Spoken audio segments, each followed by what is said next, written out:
Assalamualaikum warahmatullahi wabarakatuh. Selamat datang di seminar hasil penelitian tesis saya, Puji Marcelina, mahasiswa Program Pascasarjana Pendidikan Matematika Universitas Negeri Padang. Baik, kita langsung ke judul penelitian saya di sini, yaitu pengaruh penggunaan model pembelajaran berbasis masalah terhadap kemampuan berpikir kritis dan kreatif matematis siswa ditinjau dari gaya kognitif dan level sekolah di kelas 8 MTSN Kabupaten Tanah Datar. Penelitian ini atau tesis ini dibimbing oleh Bapak Dr. Handus Hendra Sarifudin MSI PhD dan dosen kontributornya yaitu yang pertama Bapak Profesor Dr. Ahmad Fauzan MPD MSc dan Bapak Dr. Edwin Musdi MPD. Yang adapun yang kita bahas di sini yaitu bab 1 pendahuluan, bab 2-nya kajian pustaka, bab 3 metode penelitian, bab 4 hasil penelitian dan pembahasan, bab 5-nya penutup. Kita langsung bahas ke bab satunya, yaitu latar belakang. Latar belakang di sini maksudnya hal yang melatar belakangi peneliti mengangkat penelitian ini, yaitu berdasarkan hasil penelitian internasional di Afrika Barat menunjukkan bahwa kurang dari 60% siswa yang lulus di tingkat kredit pembelajaran matematika, dan berdasarkan hasil PISA dan TIMSS menunjukkan bahwa ranking Indonesia masih berada di bawah. Dan berdasarkan penelitian nasional oleh Mugilar dan Solehuzen menemukan bahwa rendahnya kemampuan berpikir kritis dan kreatif matematis siswanya. Hal ini juga didukung oleh hasil observasi awal peneliti di MTSN 1 Tanah Datar yang menghasilkan bahwa siswa tidak terbiasa mengerjakan soal non rutin yang menuntut pengembangan kemampuan berpikir kritis dan kreatif matematis siswa, sehingga diperlukan pembelajaran yang dapat mengoptimalkan kemampuan berpikir matematis siswa, yaitu salah satunya adalah pembelajaran berbasis masalah.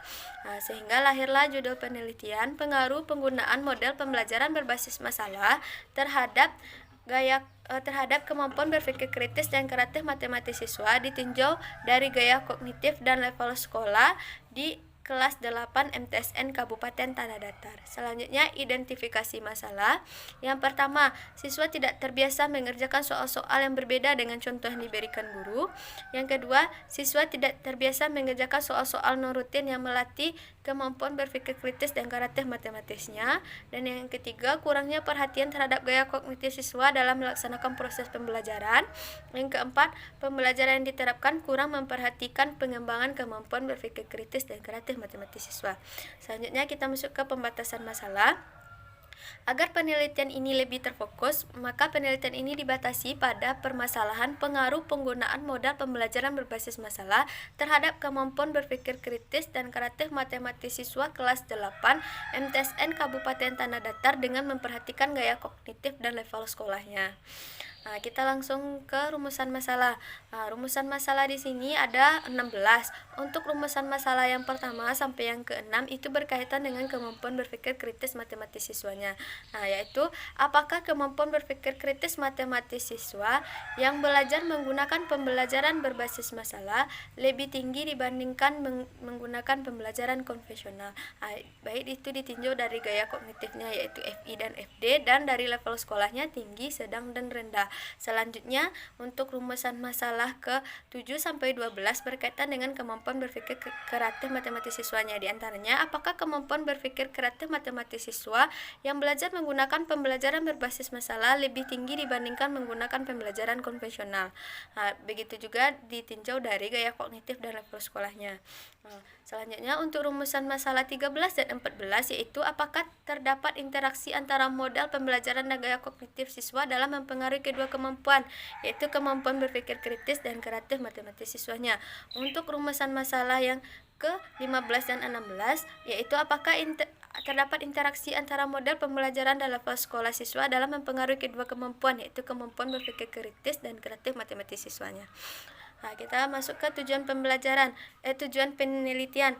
Tujuan penelitian di sini juga ada 16 berkaitan dengan rumusan masalah yang telah kita bahas tadi, yaitu tujuan penelitian untuk yang pertama sampai yang ke-6 berkaitan dengan kemampuan berpikir kritis, yaitu terdapat perbedaan antara kemampuan berpikir kritis matematis siswa yang belajar menggunakan pembelajaran berbasis masalah dengan yang menggunakan pembelajaran konvensional. Dan untuk tujuan penelitian yang ke-7 sampai 12 itu berkaitan dengan kemampuan berpikir kreatif matematis siswanya. Selanjutnya yaitu terkait dengan interaksi. Nah, kita langsung ke bab 2, kajian pustaka. Nah, di kajian pustaka yang pertama yaitu yang kita bahas landasan teori. Landasan teori peneliti di sini yang peneliti cari kajian teorinya yaitu tentang pembelajaran berbasis masalah, kemampuan berpikir kritis matematis, kemampuan berpikir kreatif matematis, gaya kognitif, dan yang terakhir level sekolah. Nah, penelitian relevan yang relevan dengan penelitian peneliti ada 3, yaitu Dasa Ismi Muza pada tahun 2010, Febriana Putri pada tahun 2013, dan Imaratul Handayani pada tahun 2014. Nah, pada penelitian Dasa Ismi Muza, dia menghasilkan bahwa kemampuan berpikir kritis dan kreatif matematis siswa yang menggunakan pembelajaran berbasis masalah dengan strategi konflik kognitif lebih baik dari pembelajaran konvensional, namun tidak terdapat interaksi antara moda pembelajaran dan level sekolah terhadap kemampuan berpikir kritis matematis siswanya. Nah, di sini perbedaannya atau kaitannya dengan penelitian yang telah peneliti lakukan yaitu Dasa Ismi Muza menggunakan variabel moderatornya yaitu strategi konflik kognitif dan level sekolah, sedangkan di penelitian yang telah peneliti lakukan variabel moderatornya itu gaya kognitif dan level sekolah siswanya. Nah, selanjutnya kerangka berpikirnya telah digambarkan seperti ada di slide, bisa langsung dilihat di slide. Selanjutnya kita masuk ke hipotesis penelitian. Hipotesis penelitian ini berhubungan dengan rumusan masalah kita tadi. Karena rumusan masalah kita ada 16, maka hipotesis penelitian ini juga ada 16. Ya, hipotesis yang pertama sampai yang ke-6 berkaitan dengan kemampuan berpikir kritis matematis. Hipotesis yang ke-7 sampai yang ke-12 berkaitan dengan kemampuan berpikir kreatif matematis, dan yang terakhir terkait dengan interaksi. Selanjutnya kita masuk ke bab 3, metode penelitian. Metode penelitian yang pertama itu rancangan penelitian. Di sini disajikan 2 tabel yang berkaitan dengan 2 variabel moderator dalam penelitian ini, yaitu tabel pertama berkaitan dengan gaya kognitif dan yang kedua berkaitan dengan level sekolah. Selanjutnya populasi dan sampel. Populasi di sini yaitu MTSN Kabupaten Tanah Datar atau Madrasah Sanawiyah Negeri di Kabupaten Tanah Datar, yaitu berjumlah 17 sekolah. Makanya selanjutnya diambil sampel berdasarkan level sekolah. Siswa kelas 8 MTSN Kabupaten Tanah Datar yang terdiri dari level sekolah tinggi, sedang, dan rendah. Kemudian dipilih secara proportif sampling sehingga menghasilkan 1 sekolah berlevel tinggi, 1 sekolah level sedang, dan 1 sekolah level rendah. Kemudian diambil kelas kontrol dan kelas eksperimen yang dipilih juga berdasarkan proportif sampling. Nah, ini proportif sampling digunakan karena mengingat jarak setiap sekolah yang peneliti ambil atau yang peneliti pilih untuk menjadi tempat penelitian itu cukup jauh. Makanya untuk menghemat waktu dan untuk melancarnya proses penelitian, maka penelitian populasi dan sampelnya dipilih berdasarkan proportif sampling. Nah, di sini ada disajikan hasil penelitian hasil perhitungan level sekolah. Nah, tadi sudah dijelaskan bahwa sekolah di Kabupaten Tanah Datar yang Madrasah Sanawiyah Negerinya ada 17 sekolah. Nah, makanya pengelompokan ini berdasarkan yang telah dilakukan oleh Suharsimi Arikunto, yaitu sebelum kita mengelompokkannya, kita cari dulu simpangan baku dari data nilai rata-rata UN siswa ini. Kemudian kita cari rata-rata keseluruhan dari data ini. Simpangan bakunya kita telah didapatkan 5,13 dan rata-ratanya 46,65.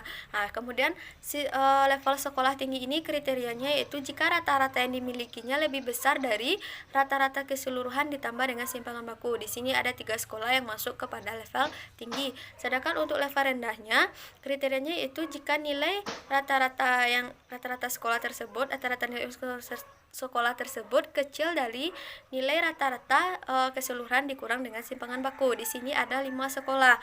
Kemudian yang sisanya adalah sekolah level sedang. Nah, sekolah yang peneliti pilih sebagai level tinggi yaitu MTSN 16 Tanah Datar, sekolah level sedangnya itu MTSN 1 Tanah Datar, dan sekolah level rendahnya itu MTSN 7 Tanah Datar. Nah, kita masuk ke variabel dan data. Variabelnya di sini yaitu variabel bebas. Variabel bebasnya adalah pembelajaran berbasis masalah. Variabel terikatnya kemampuan berpikir kritis dan kreatif matematis siswa, dan variabel moderatornya gaya kognitif dan level sekolah. Data di sini data kuantitatif yang terdiri atas tes kemampuan berpikir kritis dan kreatif matematis siswa, dan tes GAF untuk menentukan gaya kognitif siswa. Selanjutnya kita masuk ke pengembangan instrumen. Pengembangan instrumen di sini setelah sebelum kita melakukan uji coba soal, kita terlebih dahulu memvalidasi instrumen kita ke validator yang terdiri dari 3 orang validator. 2 diantaranya adalah dosen pendidikan matematika dan satunya adalah guru di sekolah. Selanjutnya kita menghitung indeks kesukaran. Ini tujuannya untuk mengetahui kategori soal yang digunakan dalam kategori sukar, sedang, atau mudah. Yang selanjutnya kita hitung daya pembedanya, yaitu kemampuan soal untuk membedakan siswa yang menjawab benar dan salah. Setelah itu kita tentukan klasifikasi soalnya, apakah soal tersebut dipakai, diperbaiki, atau dibuang. Baru kita hitung reliabilitas soalnya. Kemudian untuk tes GAF, tes yang digunakan untuk mengetahui gaya kognitif siswa, apakah siswa tersebut memiliki gaya kognitif FI atau FD. Klasifikasi soal dari 5 soal yang peneliti gunakan, 3 diantaranya untuk kemampuan berpikir kritis dan 2 diantaranya untuk kemampuan berpikir kreatif matematis siswa. Dari keseluruhan soalnya ada 3 soal yang kriterianya diperbaiki. Selanjutnya prosedur penelitian. Prosedur atau tahapan penelitian yang pertama yaitu tahap persiapan, yang kedua tahap pelaksanaan, yang ketiga tahap akhir. Kita lanjut ke teknik analisis data. Teknik analisis datanya untuk kemampuan berpikir kritis dan kreatif matematis atau untuk uji hipotesisnya. Sebelum kita melakukan uji hipotesis, kita dulu melakukan uji prasyarat yaitu uji normalitas. Jika datanya tidak berdistribusi normal, maka uji hipotesisnya kita gunakan uji non parametrik mean with new atau uji U. Sedangkan jika datanya berdistribusi normal, maka kita uji langsung ke uji homogenitas. Jika datanya homogen, kita gunakan uji T, dan jika datanya tidak homogen, kita gunakan uji T-aksen, dan kita gunakan uji ANAVA 2 arah untuk melihat interaksi antara model dan variabel moderator dalam mempengaruhi variabel terikatnya. Kita langsung ke bab 4, hasil penelitian dan pembahasan. Di sini ada deskripsi data. Penelitian ini dilakukan terhadap sampel yang terdiri dari 3 kelas kelompok eksperimen yang berasal dari level sekolah yang berbeda, yaitu tinggi, sedang, dan rendah. Kemudian diberikan perlakuan berupa pembelajaran dengan menggunakan pembelajaran berbasis masalah dan 3 kelompok kontrol yang dengan menggunakan pembelajaran konvensional. Sesudah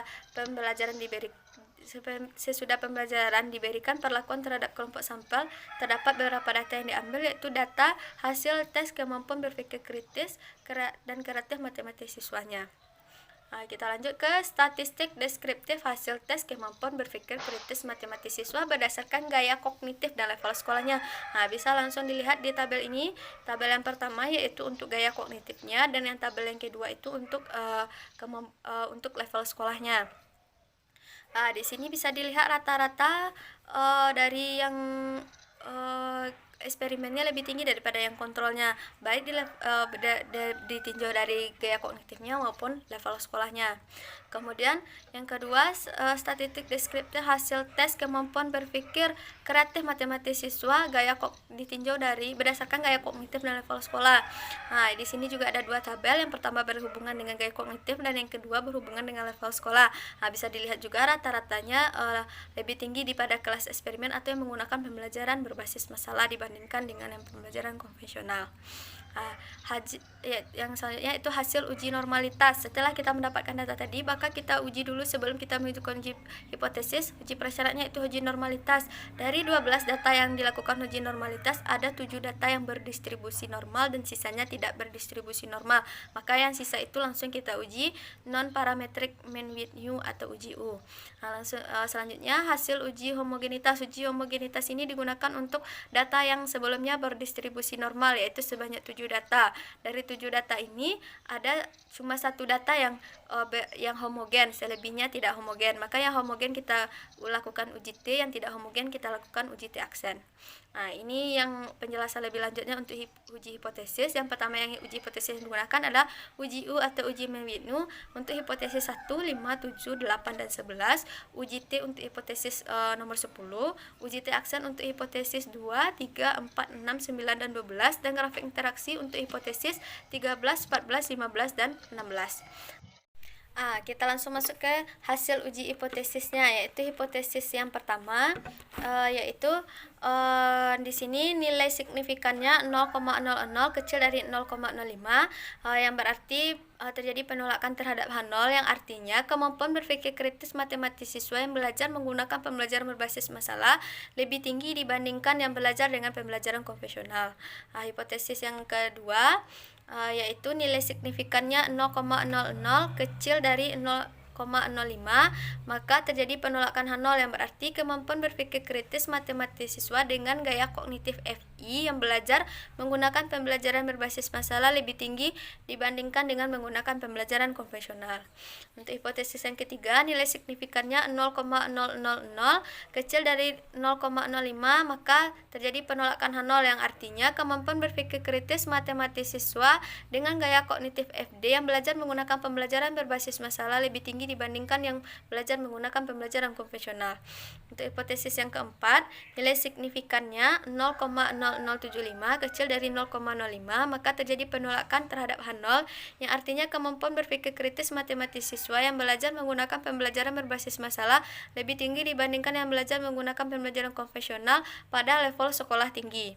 Untuk hipotesis yang kelima, nilai signifikannya 0,000 kecil dari 0,05, maka terjadi penolakan H0, yang artinya kemampuan berpikir kritis matematis siswa yang belajar menggunakan pembelajaran berbasis masalah lebih tinggi dibandingkan yang belajar menggunakan pembelajaran konvensional pada level sekolah sedang. Untuk hipotesis yang keenam, nilai signifikannya 0,0025, terjadi kecil dari 0,05, maka terjadi penolakan H0, yang artinya kemampuan berpikir kritis matematis siswa yang belajar menggunakan pembelajaran berbasis masalah lebih tinggi daripada yang menggunakan pembelajaran konvensional pada level sekolah rendah. Hipotesis yang ketujuh, yaitu nilai signifikannya 0,00 kecil dari 0,05, maka terjadi penolakan H0, yang artinya kemampuan berpikir kreatif matematis siswa yang belajar dengan pembelajaran berbasis masalah lebih tinggi dibandingkan dengan menggunakan pembelajaran konvensional. Untuk hipotesis yang ke-8, nilai signifikannya 0,0035 kecil dari 0,05, maka terjadi penolakan H0, yang artinya kemampuan berpikir kreatif matematis siswa dengan gaya kognitif FI yang belajar menggunakan pembelajaran berbasis masalah lebih tinggi dibandingkan menggunakan pembelajaran konvensional. Selanjutnya untuk hipotesis yang ke-9, nilai signifikannya 0,0005 kecil dari 0,05, maka terjadi penolakan H0, yang artinya kemampuan berpikir kreatif matematis siswa dengan gaya kognitif FD yang belajar menggunakan pembelajaran berbasis masalah lebih tinggi dibandingkan yang belajar menggunakan pembelajaran konvensional. Untuk hipotesis yang ke-10, nilai signifikannya 0,086, artinya besar dari 0,05, maka terjadi penerimaan terhadap H0, yang artinya kemampuan berpikir kreatif matematis siswa yang belajar dengan pembelajaran berbasis masalah dan yang menggunakan pembelajaran konvensional pada level sekolah tinggi tidak berbeda secara signifikan. Untuk hipotesis yang ke-11, nilai signifikannya 0,0001 kecil dari 0,05, maka terjadi penolakan H0, artinya kemampuan berpikir kreatif matematis siswa yang belajar dengan pembelajaran berbasis masalah lebih tinggi dibandingkan yang menggunakan pembelajaran konvensional pada level sekolah sedang. Untuk hipotesis yang ke-12, nilai signifikannya 0,0125 kecil dari 0,05, maka terjadi penolakan H0, yang artinya kemampuan berpikir kreatif matematis siswa yang belajar dengan pembelajaran berbasis masalah lebih tinggi dibandingkan yang belajar dengan menggunakan pembelajaran konvensional pada level sekolah rendah. Untuk hipotesis yang 13, dapat dilihat dari gambar yang ada di slide, ada dua garis yang tidak berpotongan, maka artinya tidak terdapat interaksi antara gaya kognitif dan model pembelajaran dalam mempengaruhi kemampuan berpikir kritis matematis siswa. Untuk hipotesis 14 juga seperti itu, tidak terdapat perpotongan antara dua garis, maka artinya tidak terdapat interaksi antara gaya kognitif dan model pembelajaran dalam mempengaruhi kemampuan berpikir kreatif matematis siswa. Untuk hipotesis 15 juga seperti itu, tidak terdapat perpotongan garis antara dua garis ini, maka artinya tidak terdapat interaksi antara level sekolah dan model pembelajaran dalam mempengaruhi kemampuan berpikir kritis matematis siswanya. Untuk hipotesis yang terakhir atau hipotesis yang ke-16, juga sama, dari gambar tidak terdapat perpotongan antara dua garis, maka artinya tidak terdapat interaksi antara level sekolah dan modal pembelajaran dalam mempengaruhi kemampuan berpikir kreatif matematis siswa. Nah, kita masuk ke pokok bahasan yang terakhir, yaitu bab 5 penutup. Di sini ada kesimpulan. Kesimpulan penelitian pertama yaitu kemampuan berpikir kritis dan kreatif matematis siswa yang belajar menggunakan pembelajaran berbasis masalah lebih tinggi dibandingkan yang belajar menggunakan pembelajaran konvensional di sekolah level tinggi, sedang, dan rendah, kecuali kemampuan berpikir kreatif matematis siswa pada sekolah level tinggi. Kesimpulan yang kedua, kemampuan berpikir kritis dan kreatif matematis siswa dengan gaya kognitif FI dan FD yang belajar menggunakan pembelajaran berbasis masalah lebih tinggi dibandingkan yang belajar menggunakan pembelajaran konvensional. Kesimpulan yang ketiga, tidak terdapat interaksi antara model pembelajaran dan gaya kognitif dalam mempengaruhi kemampuan berpikir kritis matematis siswa. Kesimpulan yang keempat, tidak terdapat interaksi antara model pembelajaran dan gaya kognitif dalam mempengaruhi kemampuan berpikir kreatif matematis siswanya. Kesimpulan yang kelima, tidak terdapat interaksi antara level sekolah dan model pembelajaran dalam mempengaruhi kemampuan berpikir kritis matematis siswa. Dan kesimpulan yang terakhir yaitu tidak terdapat interaksi antara level sekolah dan model pembelajaran dalam mempengaruhi kemampuan berpikir kreatif matematis siswanya. Mungkin sekianlah presentasi dari seminar hasil penelitian atau tesis saya.